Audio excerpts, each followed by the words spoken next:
노란봉투법 심층 분석. 법안 개관. 노란봉투법 노동조합 및 노동관계조정법 제2조 3조 개정안이 2025년 8월 24일 국회 본회의를 통과했다. 이 법은 사용자의 범위 확대와 파업에 대한 손해배상 청구 제한을 핵심으로 하며 2026년 2월 24일부터 시행될 예정이다. 주요 개정 내용. 사용자 범위의 확대. 현행 노조법 제2조는 근로계약의 당사자만을 사용자로 인정했으나 개정안은 근로계약 체결 당사자가 아니더라도 근로조건을 실질적이고 구체적으로 지배결정할 수 있는 지위에 있는 자를 사용자로 확대했다. 이로 인해 원청업체가 하청업체 노동조합과 직접 교섭해야 하는 상황이 발생할 수 있다. 사용자성 판단 기준으로는 근로자, 노무의 사업운영 필수성, 사업체계 내 편입 여부, 근로조건에 대한 실질적 구체적 개입 정도, 직접 사용자에 대한 간접 사용자의 구조적 통제 여부, 노동세권 보장의 필요성 등이 제시되고 있다. 쟁의행위 대상의 확대. 현행 법상 노동쟁의는 근로조건의 결정에 관한 사항으로 제한되었으나 개정안은 근로조건에 영향을 미치는 사업경영상의 결정까지 포함하도록 확대했다. 이에 따라 구조조정, 정리해고 사업, 통폐합과 같은 경영상 결정도 쟁의 대상이 될 수 있다. 손해배상 청구의 제한. 개정안은 노조법 제3조의 다양한 신설조항을 두어 파업, 노동자에 대한 손해배상 청구를 합리적으로 제한했다.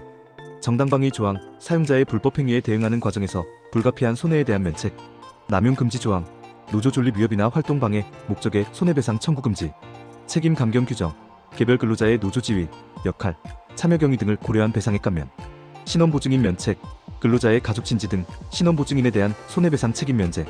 노란봉투법 개정 내용. 법적 쟁점과 해석. 사용자성 판단의 모호성. 경영계에서는 사용자 범위가 지나치게 모호하게 규정되어 있어 죄형 법정주의의 명확성 원칙에 위배된다고 주장하고 있다. 특히 실질적 구체적지 배결정이라는 기준이 추상적이어서 법적 불안정성을 초래할 우려가 있다는 것이다. 경영권과의 충돌. 노동쟁의 대상을 사업경영상의 결정까지 확대한 것에 대해 경영계는 헌법상 보장된 경영권의 본질적 사항이 침해될 수 있다고 반발하고 있다. 투자결정, 사업장 이전, 구조조정 등은 교섭 대상이 될 수 없다는 입장이다. 손해배상 제한의 적정성. 현행 법상 공동불법행위에 대한 부진정 연대 책임을 개별 책임으로 변경하는 것에 대해 재계는 강한 우려를 표명하고 있다. 기업이 각 배상 의무자별로 귀책 사유와 기여도를 구체적으로 증명해야 하므로 사실상 손해배상 청구가 어려워질 수 있다는 지적이다. 외국 입법 내와의 비교.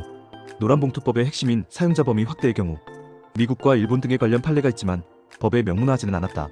미국의 경우 2015년 오바마 행정부 시절 전국노동관계위원회 NLRB가 공동사용자 범위를 제시했으나 트럼프 행정부에서는 범위를 축소했고 2024년 연방법원이 바이든 행정부의 확대 시행령을 위법 판단하는 등 일관성이 없는 상황이다. 손해배상 청구 제한과 관련해서는 프랑스가 1982년 유사한 법을 제정했으나 헌법위원회가 위헌 결정을 내려 시행되지 못했다. 현재 노동자에 대한 손해배상 청구 자체를 제한하는 국가는 없는 것으로 알려져 있다. 국제노동기준과의 부합성. 국제노동기구 ILO는 하청노조의 원청과의 단체 교섭 권리를 보장하는 것이 결사의 자유협약에 부합한다는 판단을 여러 차례 내렸다. 2022년 ILO 협약권고 적용 전문가위원회는 21대 국회 통과 노란봉투법을 환영한다고 했으며 2025년 3월에도 법 개정안을 지체 없이 채택할 것을 기대한다고 강조했다. 주요 대기업들도 ESG 보고서에서 ILO 핵심 협약 준수를 공시하고 있어 노란봉투법 반대와 모순된다는 지적이 제기되고 있다. 산업계 영향 전망. 예상 피해 업종. 사내하청 비중이 높은 자동차, 조선, 건설, 철강, 반도체 등 산업에서 큰 영향이 예상된다.